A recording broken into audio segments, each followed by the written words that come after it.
Hi and welcome back to my channel. I'd love to have you back here.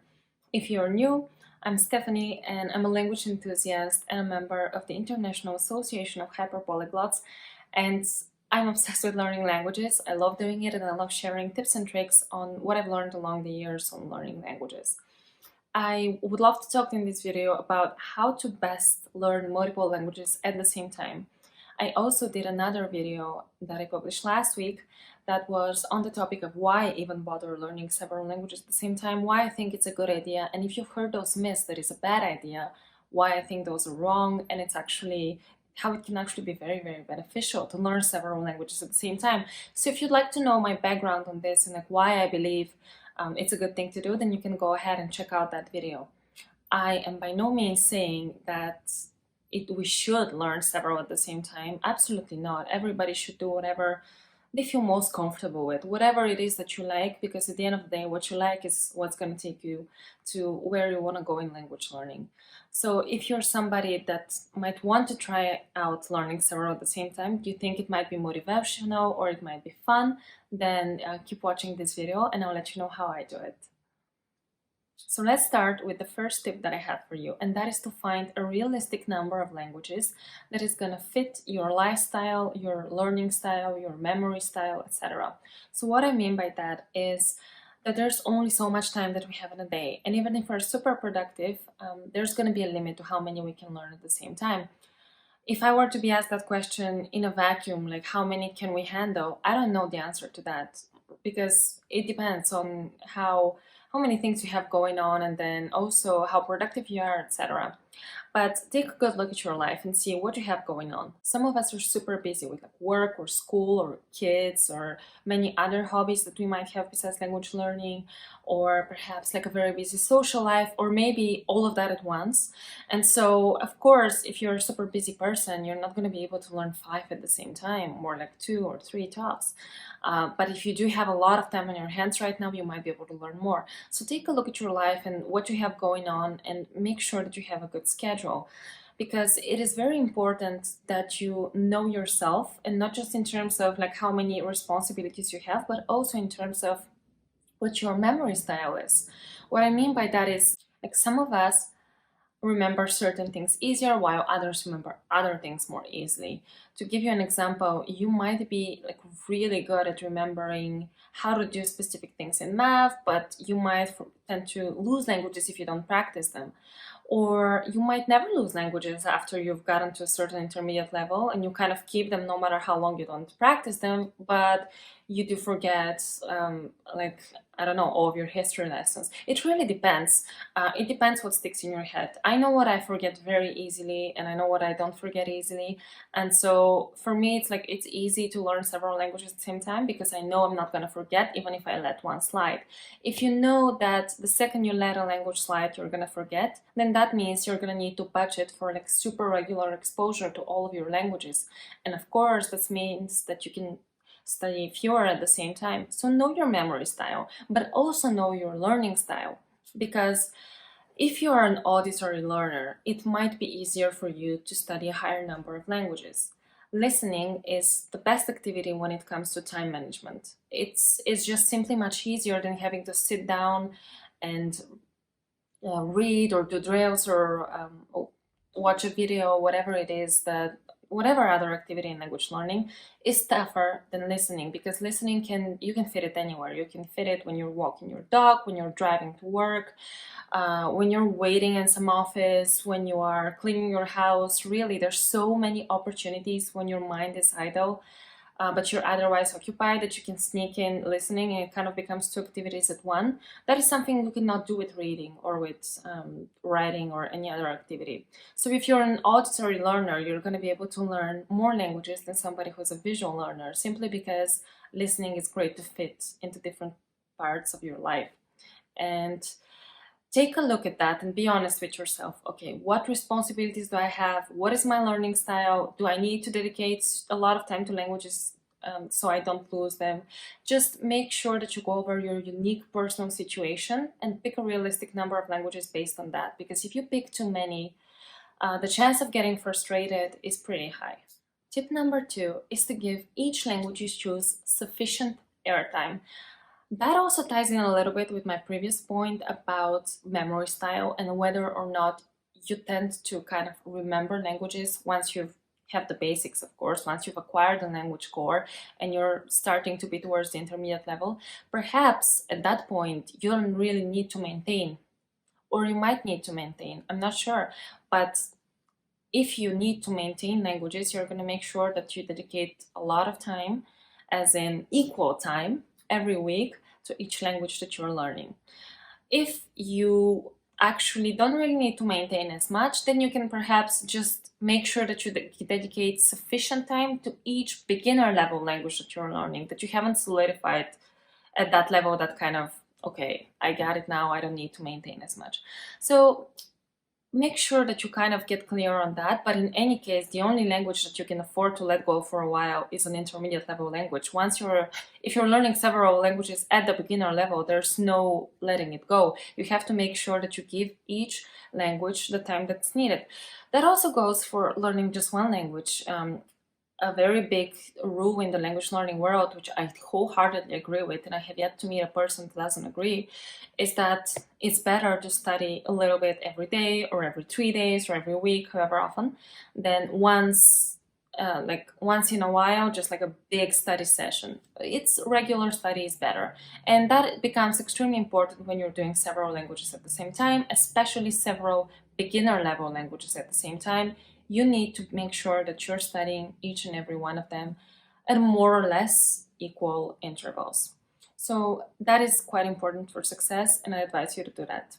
Of course, as I mentioned, if one of the languages you're studying is advanced or intermediate, you might want to let it slide sometimes if you know that you're not likely to forget once you have the base. But if you're likely to forget, then regardless of the level, just give each language a lot of time on a regular basis. Tip number 3, adopt the right attitude. It is very important that you do this with a good attitude.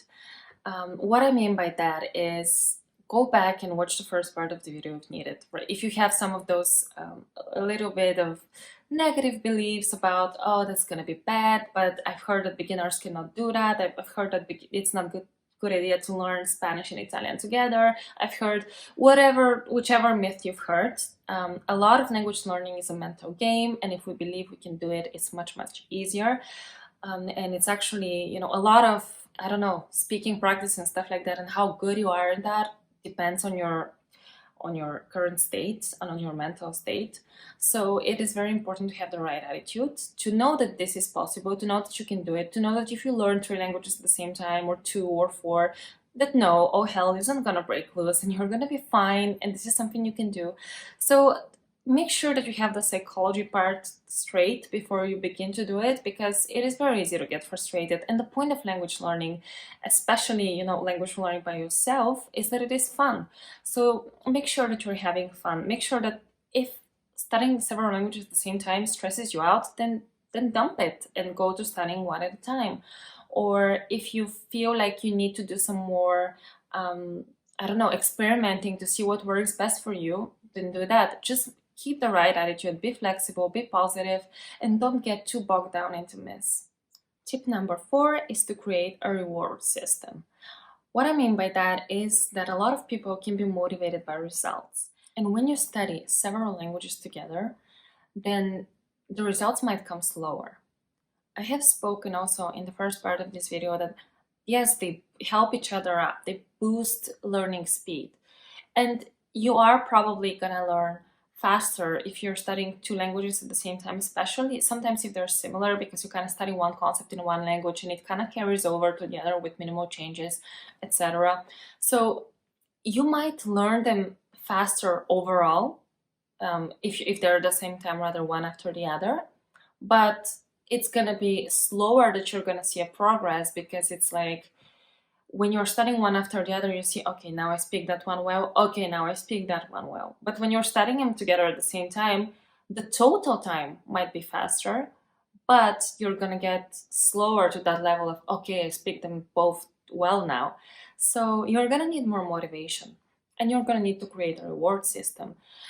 Again, this is very important to consider your own situation and your own character traits, and before you make decisions about that, because You might not need to have those milestones and to kind of check them off and so to feel like you're making progress. I'm somebody that doesn't need that because I get motivated by variety.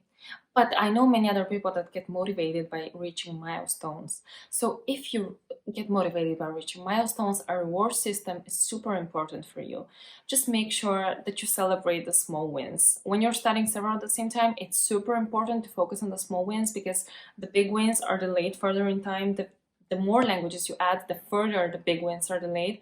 So celebrate the small wins. Celebrate that moment when you understand the line in a movie for the first time, or when you're able to hold a simple basic conversation for the first time, rather than celebrating like the big milestones of when you're intermediate or fluent or something like that. Just make sure that you reward yourself, that you celebrate, or that you kind of make those little milestones and you're like, okay, once I reach that point, I'm gonna give myself this reward, whatever motivates you.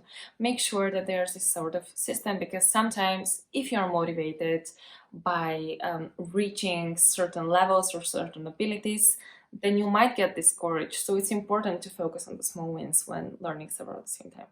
Tip number 5, take advantage of movies and TV shows.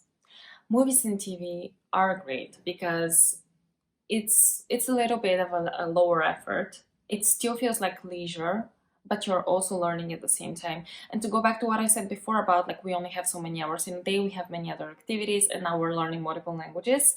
Well, we better take advantage of every opportunity we have.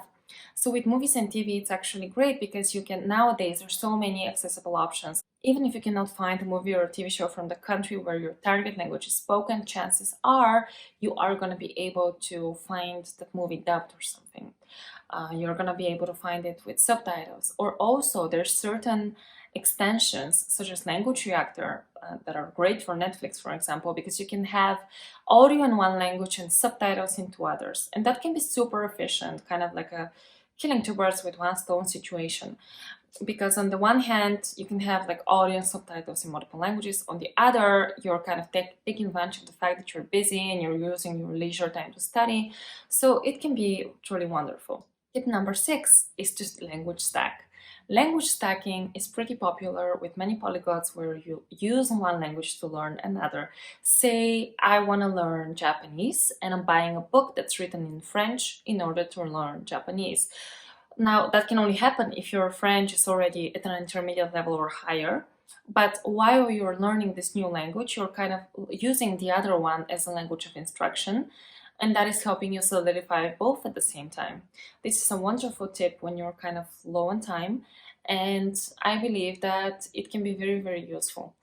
Language stacking is sometimes a must. If you come from a country like mine, from Bulgaria, there's only so many resources written in Bulgarian to learn other languages. So many times I'm gonna use English to learn another language. Now I'm at this point with English where I just don't need any more practice, but recently, for example, because I want to start learning Persian, I got a French book to learn Persian, and my French is not yet fluent. So that book is going to help me learn Persian and improve my French.